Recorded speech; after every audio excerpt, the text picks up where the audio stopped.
All right, let's talk about market risk. So market risk is everywhere. It's in real estate, it's in the stock market. They go up and down in value. The difference with real estate is really nobody knocks on your door every morning and says, hey, Tony, your house is worth 650 today. And then tomorrow, hey, it's 645, it's 657. We don't see that. It's only when the transaction occurs. And, we've been fortunate with low interest rates. Real estate is up pretty high. And I think a lot of people are banking on that as part of their retirement plan. They're looking to either draw from it or sell and monetize and take money out and downsize. But housing costs never go away. We've talked about that in other webinars. I'm not going to go down that path. Today, we're going to talk about market risk, which is the stock market. So the most important periods in retirement planning and retirement strategy is the first 5 years of your retirement. And ironically, the 5 years just before. So that's a 10-year period.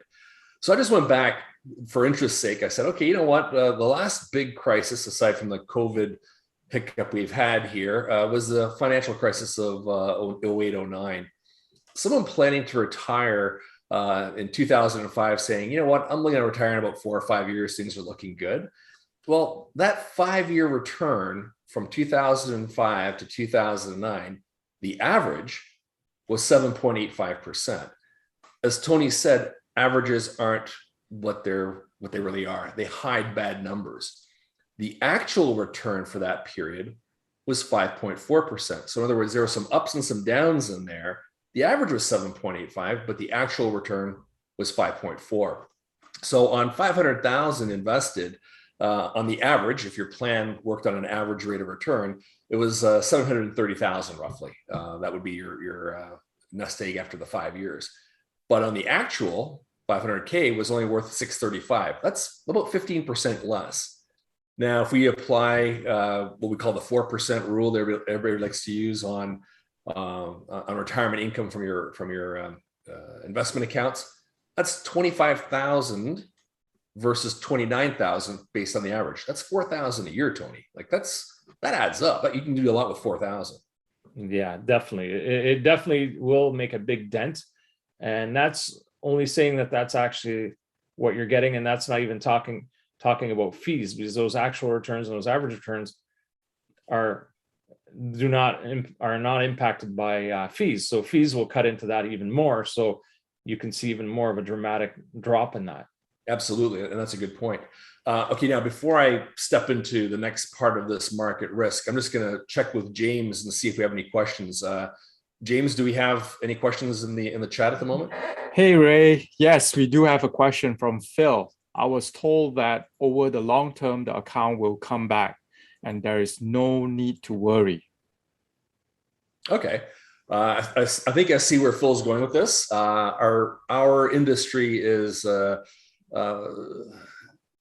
always focuses on don't worry about it, it'll come back and so forth. Yeah, I mean, if you're not drawing from your account, yeah, it will come back. You have that chance to catch up and get back on side. The problem is when you hit retirement, and that's where if you're drawing, in other words, if you're taking income from your account and you have a bad year, it's going to affect your retirement moving forward. And all you need is a couple of bad years to start, and it can really mess things up. I'm going to move forward, and Phil, I hope the next couple of slides explain this. I'm glad you asked that question because it ties into my next couple of slides. So Pam, if you can call up the first slide, I think it's the accumulation years is what I've got with you. Great, thanks. So in the accumulation years, what you can see here is at the end of the period, when somebody turns 65, at the end of 64, the age of 64, there's $1 million in the portfolio. So what ended up happening here is there's up and downs in the market all the way along. And at the end of the day, you have the $1 million portfolio that you're going to be drawing from. Now the challenge is you've turned 65, and now we're going to start drawing from it.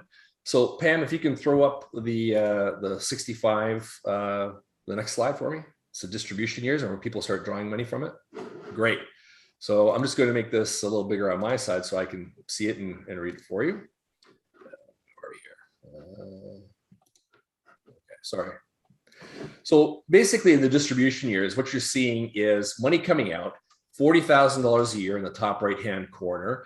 And the average rate of return during that period, when you're drawing the money out, is 9.67%, which is really good. It's actually the historical returns from the S&P 500. And what you can see here is on the left-hand side, the historical return sequence. So what happened here is if you started with the S&P 500 returns at age 65, the first year was 12.31%, and next year is 25% and so forth. As you go down, you can see that the portfolio is maintaining itself. On the right-hand side, all we did was shuffle the returns. So we didn't do anything crazy. All we did was say, you know what happens if you have a couple of bad years at the start of your retirement? So you can see that versus 12.31%, it's 13.04. And I didn't pull these numbers out of my hat.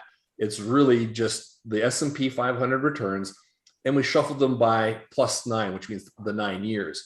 And you can see that the difference in account balance and income is significant. You can see that by the end of age 77, there's only 393,000 versus 2.8 million. That's a big difference based on sequence of returns. So retirement matters and markets matter. And that's only with 2 bad years at the very start. Pam, if you can pull up the next slide for me, please.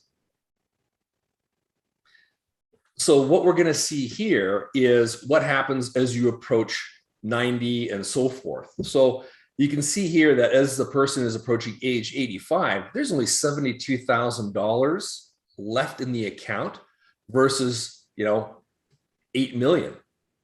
Those 2 years at the beginning essentially decimated your retirement.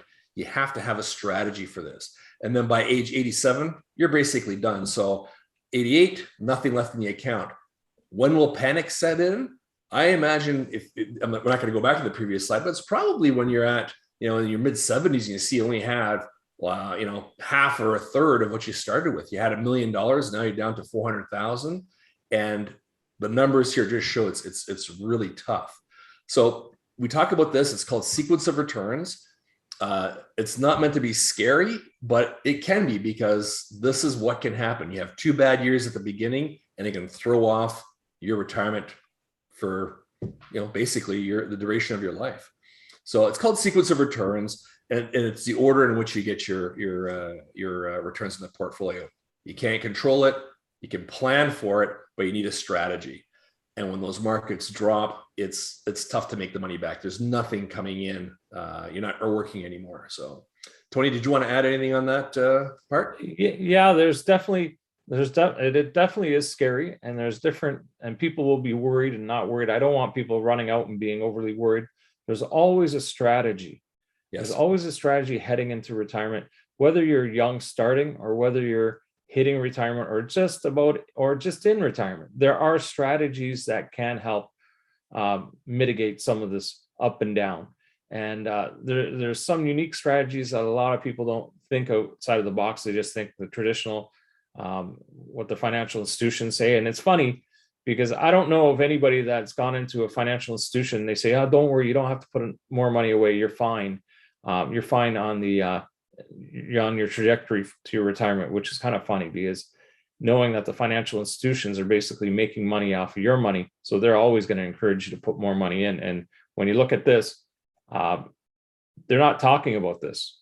They're just talking about, don't worry, once you get that pile of money built up, we'll just take that 4% rule out, and we'll live off of that 4%, and you're going to be fine.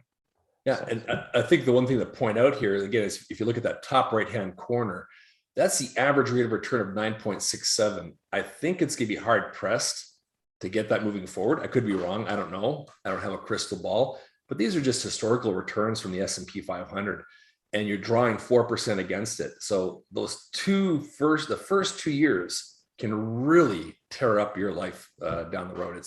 And like I said, we need a strategy, and everybody talks about asset allocation and everything else, but we really need to focus on product allocation and how to draw income properly from all your different sources.